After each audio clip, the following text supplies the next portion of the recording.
ஒரு long distance ரிலேஷன்ஷிப்ல பர்த்டேஸ்லாம் எப்படி செலிப்ரேட் பண்ணுவோம்னு நினைக்கிறீங்க? ஸோ 2 பேர் வேற இடத்துல இருந்து எப்படி பர்த்டே செலிப்ரேட் பண்ணியிருக்கோம்னு பாருங்க. இன்னைக்கு அருண் என் ஹஸ்பண்ட்க்கு தான் பர்த்டே.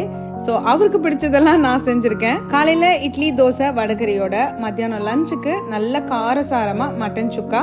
ஃபார் ஹிம் பர்த்டேனா ஆக்சுவலி நான்வெஜ் கண்டிப்பா வேணும். அப்புறம் கையிலேயே நல்ல மசாலாலாம் அரைச்சு கோழி இடிச்சு கோழி ரசம் வச்சிருக்கேன். இதை சூப்பா ஸ்டார்டரா கூட சாப்பிடலாம்.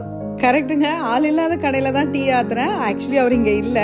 அடுத்து ஒரு 1/4 கிலோ மார்கண்டம் வாங்கி அது கூட முருங்கைக்காய் உருளைக்கிழங்கு போட்டு சூப்பரா மணக்க ஒரு குருமா வச்சாச்சு. அது கூட கெட்டி தயிர் சாப்பாடு.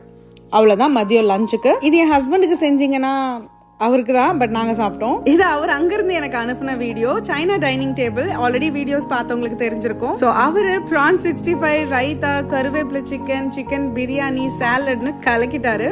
தனியா இருந்தாலும் பீஸ்ஃபுல்லா ஒரு பர்த்டே தான். சோ இது கூட டெசர்ட்டுக்கு எனக்கும் அவருக்கும் பிடிச்ச பால் பாயசமும் செஞ்சிருக்காரு. we know each other for almost 19 years, but அதுல 90% of the birthdays இப்படி தான் செலிப்ரேட் பண்றோம். முதல்ல எல்லாமே கஷ்டமா தான் இருக்குங்க, but we get used to this life. எப்படி உங்களுக்கும் இந்த மாதிரி எக்ஸ்பீரியன்ஸ் இருக்கா?